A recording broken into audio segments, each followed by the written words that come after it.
Detail చూస్తే మహేష్ కుమార్ గౌడ్ అనే పేరు ఎప్పుడైనా విన్నామా? తెలంగాణ ఉద్యమంలో ఆ శాల్తీ ఎక్కడైనా కనిపించిందా? పోనీ ఇంట్లో కూసోనైనా జై తెలంగాణ అన్నాడా? సరే, ఎన్నడైనా ఉద్యమకారుడికి గ్లాసు మంచినీళ్లు ఇచ్చిన ముఖమేనా? మరి అలాంటోడు ఇవాళొచ్చి కేసీఆర్ లాంటి శిఖరంపై నోరు పారేసుకుంటే నవ్వాలా ఏడవాలా? తెలంగాణ ఉద్యమ ట్యాగ్ లైన్ మీనింగ్ కూడా తెలియని ఒక అర్భకుడు కారు కూతలు కూస్తుంటే ఏమనాలి? ఆస్తులు కూడబెట్టుకోవడమే తప్ప ఆత్మగౌరవం అనే మాటకు అర్థం కూడా తెలియని మూర్ఖులు ఇవాళ ఏది పడితే అది వాగుతున్నారు. పిసిసి అధ్యక్ష పదవి వెలగబెడుతున్న మహేష్ కుమార్ గౌడ్ అనే వ్యక్తి ఏం పేలాడో తెలుసా? ప్రాణ త్యాగానికి సైతం సిద్ధపడి మృత్యువు ఆఖరి అంచుల వరకు వెళ్ళొచ్చిన కేసీఆర్ ఆమరణ దీక్ష ఒక నాటకమట. కేసీఆర్ 3 రోజులకే దీక్ష ముగించి పలాయనం చిత్తగించారట. దీక్షను మధ్యలోనే విరమిస్తే విద్యార్థి సంఘాల నుంచి వ్యతిరేకత వచ్చిందట. కేసీఆర్ దీక్ష వల్ల తెలంగాణ రాలేదట. కాంగ్రెస్ దయతెలిచి ఇస్తేనే మనకు తెలంగాణ వచ్చిందట.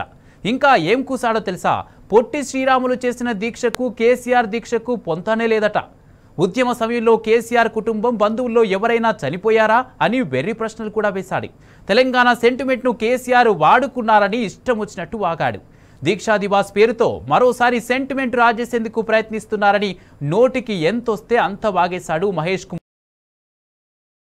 ఏం చేయాలి? ఏ చెట్టుకు కట్టేసి కొడితే బుద్ధొస్తుంది? కేసీఆర్ చేసిన పుణ్యం వల్లే కదా ఇవాళ ఈ మహేష్ కుమార్ గౌడ్ అయినా రేవంత్ రెడ్డి అయినా పదవులు అనుభవిస్తున్నది. ఇవన్నీ తెలిసి కూడా క్రూరంగా నిందలు మోపడం ధర్మమేనా? అసలు నువ్వు తెలంగాణ బిడ్డవేనా మిస్టర్ మహేష్ కుమార్ గౌడ్? మాకు డౌట్ వస్తుంది. ఈ మట్టి మీద నీళ్లు తాగితే ఇంత నీచంగా మాట్లాడు. మరి ఎవరి మోచేతి నీళ్లు తాగి బతుకుతున్నావో నువ్వే తెలుసుకో.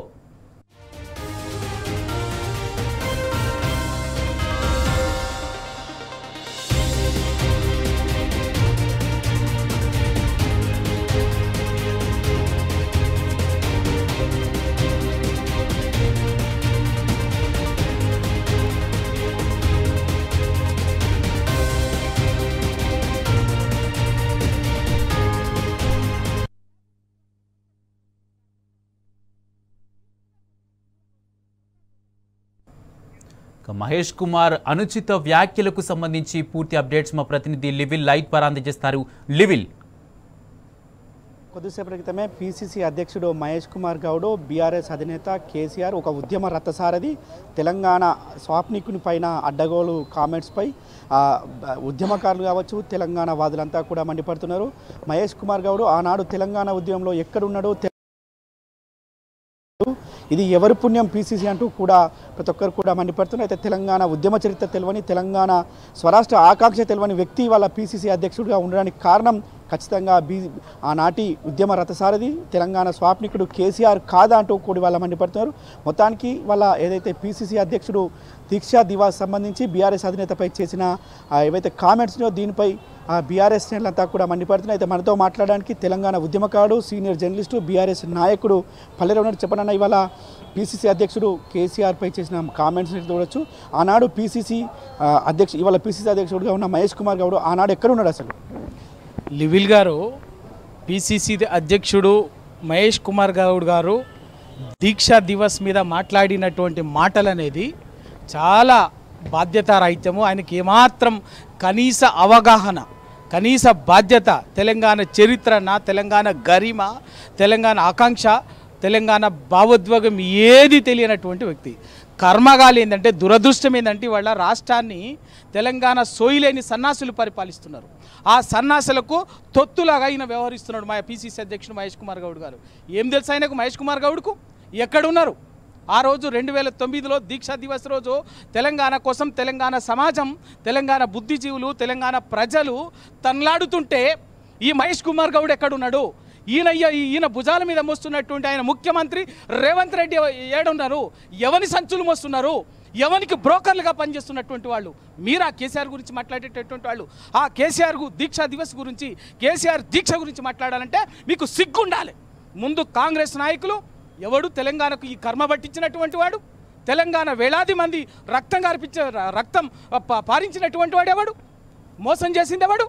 తెలంగాణకు అడుగున మోసం చేసి 70 ఏళ్ళు మోసం చేసి ఆ మోసం నుంచి ప్రజలు తిరగబడినప్పుడల్లా రక్తం పారించి తెలంగాణ ఉసురు తీసుకున్నటువంటి వాళ్ళు కాంగ్రెస్ పార్టీ. ఆ రోజు తెలంగాణ సమాజం వద్దంటున్నా కూడా దౌర్జన్యంగా దుర్మార్గంగా తీసుకుపోయా ప్రత్యేక రాష్ట్రంగా ఉన్నటువంటి ఒక స్వీయ అస్తిత్వంతో ఉన్నటువంటి తెలంగాణని ఆ ఉమ్మడి ఆంధ్రప్రదేశ్లో కలిపారు. ఆ తర్వాత 69లో ఉద్యమం వస్తే ఆ ఉద్యమాన్ని మొత్తం ఉవ్వెత్తులు వేసినటువంటి ఉద్యమాన్ని 369 మందిని కాల్చి చంపి రక్తం పారించి తెలంగాణ ఉద్యమాన్ని ఉసురు తీసినటువంటి సన్నాసులు. మీరు మాట్లాడేది తెలంగాణ గురించి. ఆ తర్వాత తెలంగాణలో ఏ రూపం ఏదైనా కూడా తెలంగాణ సమాజం స్వేచ్ఛ, సమానత్వం, సౌభ్రాతృత్వం కోసం తనలాడింది, పోరాడింది. ఆ పోరాటంలో ప్రతి పోరాటంలో వేల మంది ప్రాణం చెట్ల గట్టేసి వాగుల్లో, వంకల్లో రకరకాల పేర్ల మీద ప్రశ్నించినటువంటి వాళ్ళందరినీ కూడా రక్తం బారించినటువంటి మీరు కదా 60-65 ఏళ్ల ఉమ్మడి పాలన చరిత్రలో 50 ఏళ్ళు రాష్ట్రాన్ని వెలగబెట్టి ప్రజల ఉసురు పోసి కరువు కాటకాలతోటి, దుర్భిక్షంతో, ఫ్లోరైడ్ సమస్యని, బంజారీలు, లంబాడీలు, ఆడపిల్లలు అమ్ముకున్న కాడికి రైతుల ఆత్మహత్యలు, చేనేత ఆత్మహత్యలు, ఇవన్నీ తెలంగాణ ప్రజలకు ఒక గత్యంతరం లేని పరిస్థితులకు నెట్టి ఉసురు పోసుకొని వేలాది మంది చావులకు కారణమైనటువంటిది కాంగ్రెస్ పార్టీ. ఆ పరిస్థితుల్లో తెలంగాణ సమాజం నుంచి వచ్చినటువంటి ఆకాంక్షలు, ఉద్వేగాల నేపథ్యంలో ఒక బలమైన రాజకీయ వేదికను ఏర్పాటు చేస్తే టీఆర్ఎస్ని దాన్ని కూడా సందర్భం వచ్చినప్పుడల్లా దాన్ని కూడా భూస్థాపితం చేయాలి, రాజకీయంగా దాని అస్తిత్వం లేకుండా చేసి ఇక ఆంధ్ర వాళ్లకు తొత్తులాగా పనిచేసినటువంటి వాళ్ళు మీరు, మీ నాయకులు. ఎప్పుడు తెలంగాణ ఇచ్చిండ్రు?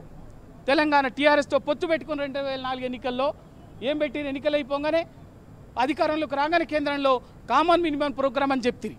కామన్ మినిమం ప్రోగ్రామ్ తెలంగాణ అని చెప్పారు. ఎందుకు ఇవ్వలే?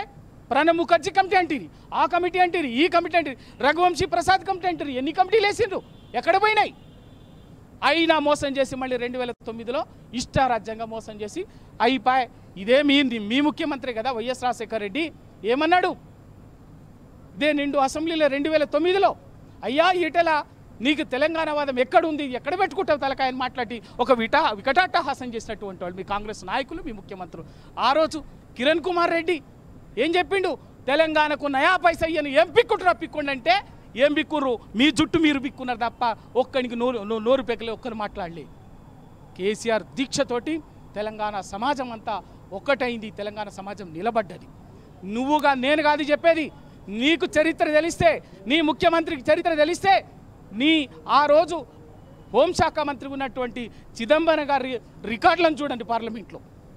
ఆ రోజు డిసెంబర్ 9వ తారీఖు నాడు ఇదే చిదంబరం గారు బాజాప్తా నిండు పార్లమెంటు సాక్షిగా కేసీఆర్ గారికి అప్పీల్ చేసిండు, విజ్ఞప్తి చేసిండు.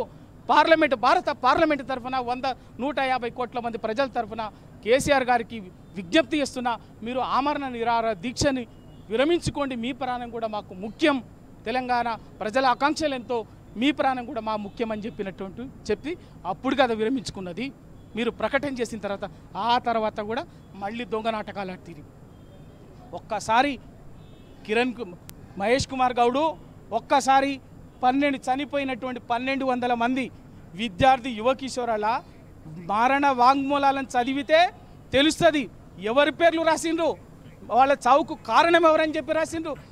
ఉన్నాయి మరణ వాంగ్మూలాలు ఉన్నాయి, డెత్ నోట్స్ ఉన్నాయి అందరి. ఆ డెత్ నోట్స్లో ప్రతి డెత్ నోట్స్లో మీ పేర్లు పెట్టి రాసిండ్రు. సిగ్గులేదా మీకు? నీ పార్టీ పేర్లు పెట్టి రాసిండ్రు. తెలంగాణకు ద్రోహం చేస్తుంది కాంగ్రెస్, పలా నాయకుడే ఇవాళ తెలంగాణ మాకొక్కటే పరిష్కారం అని చెప్పేసి మాట్లాడినటువంటి ఇవాళ మీరా మాట్లాడేది కేసీఆర్ గారి దీక్ష గురించి, కేసీఆర్ గారి దీక్ష దివస్ గురించి. ఇవాళ ఇప్పటికీ సిగ్గుందా మీకు? నీ ముఖ్యమంత్రి ఈ రోజు వరకు 2 సంవత్సరాలు ప్రమాణ స్వీకారం అవుతుంది. ఈ రోజు వరకు 2 సంవత్సరాలు ఒక్కసారి నీకు జై తెలంగాణ అనలే.